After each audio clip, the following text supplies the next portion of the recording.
الحق من ربك فلا تكن من الممترين.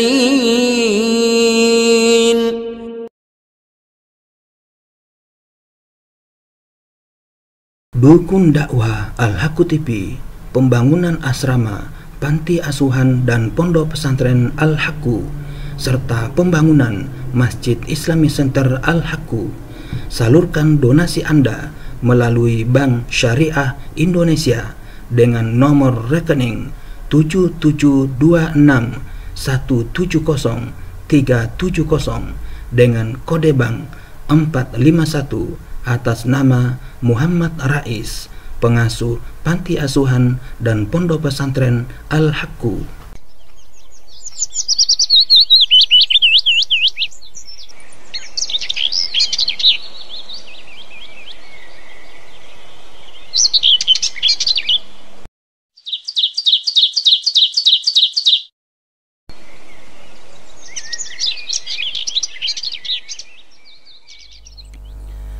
Bismillahirrahmanirrahim. Assalamualaikum warahmatullahi wabarakatuh.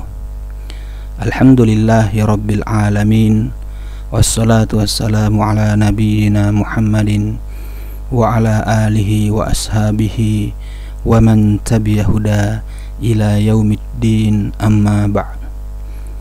Para sobat Al-Haqqu TV yang dimuliakan Allah Subhanahu wa ta'ala, alhamdulillah kita bersua kembali dalam rangka melanjutkan penyampaian materi tentang Sirah Nabawiyah karya Asy-Syaikh Shafiyur Rahman Al-Mubarakfuri, yang kali ini kita telah sampai ke bagian yang ke-17 dengan judul Bayat Aqabah pertama. Telah kami sebutkan di bagian terdahulu bahwa ada 6 orang dari penduduk Yastrib yang sudah masuk Islam pada musim haji tahun ke-11 dari nubuah, dan mereka berjanji kepada Rasulullah SAW untuk menyampaikan risalah di tengah kaumnya. Hasilnya ada 12 orang yang datang ke Makkah pada musim haji berikutnya. 5 orang di antara mereka adalah 6 orang yang sudah berhubungan dengan Rasulullah SAW sebelumnya. Orang ke-6 yang tidak ikut bergabung kali ini adalah Jabir bin Abdullah bin Ri'ab. Adapun 7 orang sisanya adalah: 1. Mu'az bin Al-Haris bin Afra dari Bani An-Najjar dari Khazraj. 2. Zakwan bin Abdul Qais dari Bani Zuraik dari Khazraj. 3. Ubadah bin As-Samit dari Bani Gom dari Khazraj. Yang keempat, Yasin bin Sa'labah dari sekutu Bani Gon dari Khazraj. Yang kelima, Al-Abbas bin Ubadah bin Natlah dari Bani Salim dari Khazraj. Keenam, Abul Harisam bin At-Taihan dari Bani Salim dari Khazraj. Yang ketujuh, Uwaim bin Sa'idah dari Bani Amr bin Auf dari Aus. Mereka bertemu Rasulullah SAW di Aqabah di Mina, lalu mengucapkan bayat seperti butir-butir bayat para wanita saat penaklukan Makkah.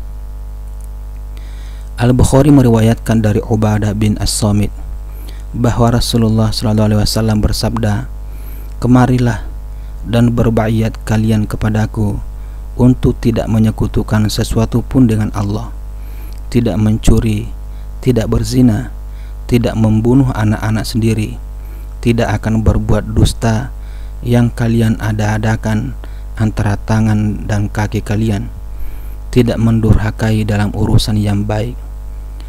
Barang siapa di antara kalian yang menepatinya, maka pahala ada pada Allah. Barang siapa mengambil sesuatu dari yang demikian ini, lalu dia disiksa di dunia, maka itu merupakan ampunan dosa baginya. Dan barang siapa mengambil sesuatu dari yang demikian itu, lalu Allah menutupinya, maka urusannya terserah Allah. Jika menghendaki, Dia menyiksanya, dan jika menghendaki, Dia akan mengampuninya. Lalu aku pun berbaiat kepada beliau, duta Islam di Madinah. Setelah baiat itu sudah terlaksana secara sempurna dan musim haji juga sudah selesai, maka beliau mengirim duta yang pertama ke Yathrib bersama-sama dengan mereka untuk mengajarkan syariat-syariat Islam dan pengetahuan agama kepada orang-orang muslim di sana, sekaligus menyebarkan Islam di antara penduduk yang masih musyrik. Tugas sebagian duta ini diserahkan kepada seorang pemuda Islam yang termasuk pendahulu masuk Islam, yaitu Mus'ab bin Umair al-Abdari. Keberhasilan yang sangat memuaskan. Mus'ab bin Umair menginap di rumah As'ad bin Surarah. Lalu mereka berdua menyebarkan Islam di kalangan penduduk Yathrib dengan sungguh-sungguh dan bersemangat. Sementara Mus'ab sendiri dikenal sebagai pemuda yang pandai membaca. Di antara riwayat yang menggambarkan keberhasilan dakwahnya, bahwa suatu hari As'ad bin Surarah pergi bersama Mus'ab dengan tujuan perkampungan Bani Abdul Ashhal dan Bani Zafar. Mereka berdua memasuki sebuah kebun milik Bani Zafar, lalu duduk di dekat sebuah sumur yang di dekat sumur Marak.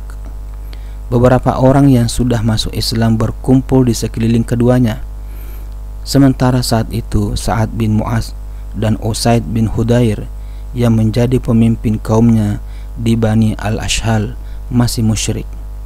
Tatkala keduanya mendengar kedatangan As'ad bin Surarah dan Mus'ab, Sa'ad berkata kepada Usaid, "Pergilah dan temuilah dua orang yang datang untuk membodohkan orang-orang yang lemah di antara kita. Hardiklah dan halangilah mereka berdua agar tidak mendatangi perkampungan kita, karena As'ad bin Surarah masih terhitung anak bibiku. Andai kata tidak ada hubungan kekerabatan ini, tentu aku sendiri yang akan menghadapinya." Lalu Usaid mengambil tombaknya dan beranjak untuk menemui keduanya. Ketika As'ad mendengar kedatangan Usaid, dia memberitahu Mus'ab, "Dia adalah pemimpin kaumnya yang sengaja hendak menemuimu. Percayakan urusan dirinya kepada Allah." Mus'ab berkata, "Jika dia mau duduk, maka aku akan berbicara dengannya." Setelah tiba di depan keduanya dan berdiri dengan wajah muram, Usaid bertanya, "Apa yang kalian bawa kepada kami? Apakah kalian berdua hendak membodoh-bodohkan orang-orang yang lemah di antara kami? Jauhilah kami jika kalian ada keperluan untuk diri kalian." Mus'ab berkata, "Silakan duduk agar engkau bisa mendengar apa yang hendak kusampaikan. Jika engkau suka terhadap sebagiannya, maka engkau bisa menerimanya, dan jika engkau tidak menyukainya, maka engkau tidak perlu menerima apa yang tidak engkau sukai." "Engkau cukup adil," kata Usaid sembari menancapkan tombaknya di tanah lalu duduk. Mus'ab menjelaskan Islam dan membacakan ayat-ayat Al-Quran kepadanya. Mus'ab berkata, "Demi Allah, aku sudah bisa melihat rona Islam di wajahnya sebelum dia sempat berbicara. Aku bisa melihatnya lewat keceriaan wajahnya dan bibirnya yang kumat kamit." "Alangkah bagus dan indahnya hal ini," kata Usaid. Lalu dia bertanya, "Apa yang harus dilakukan jika hendak masuk agama ini?" Mereka berdua menjawab, "Hendaklah engkau mandi, membersihkan pakaian, kemudian memberikan kesaksian yang benar, kemudian sholat 2 rakaat." Usaid langsung beranjak mandi, membersihkan bajunya, membaca syahadatain dan sholat 2 rakaat. Setelah itu dia berkata, Di belakangku ada seorang laki-laki. Jika dia mau mengikuti seruan kalian berdua, maka tak seorang pun kaumnya yang menyalahinya. Saat itu pula aku membawa dia ke hadapan kalian berdua." Orang yang dimaksud adalah Sa'ad bin Mu'adz. Usaid mengambil tombaknya lalu pergi menemui Sa'ad yang duduk-duduk bersama kaumnya di balai pertemuan. "Aku bersumpah demi Allah bahwa Usaid mendatangi kalian saat ini dengan rona wajah yang berbeda dengan saat dia meninggalkan kalian," kata Sa'ad kepada kaumnya. Ketika Usaid sudah berada di balai pertemuan, Sa'ad bertanya, "Apa yang telah engkau lakukan?" Usaid menjawab, "Tadi aku berbicara dengan dua orang. Demi Allah, aku tidak melihat dua orang itu mempunyai kekuatan. Aku sudah melarangnya, namun keduanya justru berkata, 'Kami akan melakukan apa yang engkau sukai.' Aku pernah menuturkan kepadamu bahwa suatu kali Bani Harisah berbondong-bondong menemui As'ad bin Surarah untuk menghabisinya, karena mereka tahu bahwa dia adalah anak bibimu. Dengan tindakan itu mereka hendak melanggar perjanjian denganmu." Karena diingatkan dengan peristiwa tersebut, Sa'ad bangkit dengan marah, mengambil tombaknya lalu menghampiri As'ad bin Surarah dan Mus'ab. Tetapi tatkala Sa'ad melihat keduanya yang duduk tenang-tenang saja, barulah dia menyadari bahwa Usaid bermaksud mengakalinya agar dia bisa mendengar apa yang disampaikan mereka berdua. Dengan wajah cemberut, Sa'ad berdiri di hadapan mereka berdua. Lalu dia berkata kepada As'ad bin Surarah, "Demi Allah, wahai Abu Umamah, kalau bukan karena ada hubungan kekerabatan di antara kita, aku tidak menginginkan hal ini terjadi. Engkau datang ke perkampungan kami dengan membawa sesuatu yang tidak kami sukai." Sebelum Sa'ad muncul, As'ad sudah memberitahu Mus'ab, "Demi Allah, seorang pemimpin yang di belakangnya ada kaumnya telah mendatangimu. Jika dia mengikuti seruanmu, maka tak seorang pun di antara mereka yang akan menjauh darimu." Mus'ab berkata kepada Sa'ad bin Mu'adz, "Bagaimana jika engkau duduk dan mendengarkan apa yang aku sampaikan? Jika engkau suka terhadap sesuatu yang aku sampaikan, maka engkau bisa menerimanya. Dan jika engkau tidak menyukainya, maka kami akan menjauhkan darimu apa yang tidak engkau sukai." "Engkau cukup adil," kata Sa'ad bin Mu'adz sembari menancapkan tombaknya lalu duduk. Lalu Mus'ab menawarkan Islam dan juga membacakan ayat-ayat Al-Quran kepadanya. Dia berkata, "Demi Allah, aku sudah bisa melihat rona Islam di wajahnya sebelum dia sempat berbicara. Aku bisa melihatnya lewat keceriaan wajahnya dan bibirnya yang komat-kamit." Lalu Sa'ad bertanya, "Apa yang kalian lakukan jika kalian masuk Islam?" "Hendaklah engkau mandi, membersihkan pakaian, kemudian memberikan kesaksian yang benar, kemudian sholat 2 rakaat." Maka Sa'ad melakukan semua itu, kemudian mengambil tombaknya dan pergi ke balai pertemuan kaumnya. Ketika melihat kedatangannya, mereka berkata, "Kami bersumpah demi Allah, dia datang dengan rona wajah yang berbeda dengan saat dia pergi." Ketika sudah berdiri di hadapan mereka, Sa'ad berkata, "Wahai Bani Abdul Ashhal, apa yang kalian ketahui tentang kedudukanku di tengah kalian?" Mereka menjawab, "Engkau pemimpin kami dan orang yang paling jitu pendapatnya serta nasihatnya yang paling kami percaya. Siapapun di antara kalian, laki-laki maupun wanita, tidak boleh berbicara denganku kecuali jika kalian beriman kepada Allah dan Rasulnya," kata Sa'ad. Hingga sore harinya tak seorang pun di antara mereka melainkan sudah menjadi muslim dan muslimah, kecuali satu orang saja, yaitu Al-Usairim. Dia menangguhkan keislamannya hingga perang Uhud. Pada saat perang Uhud itu dia masuk Islam, lalu ikut berperang dan terbunuh sebagai syahid. Sementara sholat pun sama sekali belum pernah dia lakukan. Untuk itu Nabi SAW bersabda, dia mengerjakan yang sedikit namun mendapat pahala yang melimpah.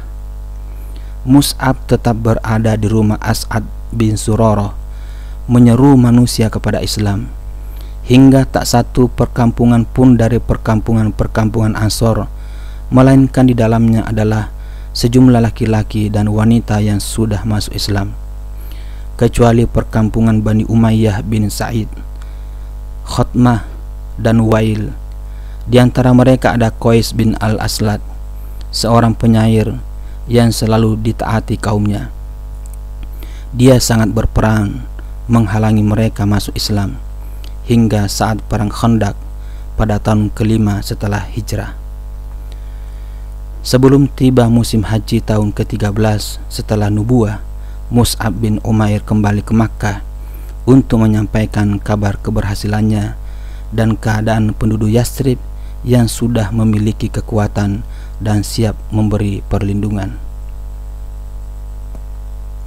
Demikian Sobat Al-Haqqu TV, penyampaian materi Sirah Nabawiyah karya Syekh Safiur Rahman Al-Mubarakfuri, bagian yang ke-17 dengan judul Baiat Aqabah pertama.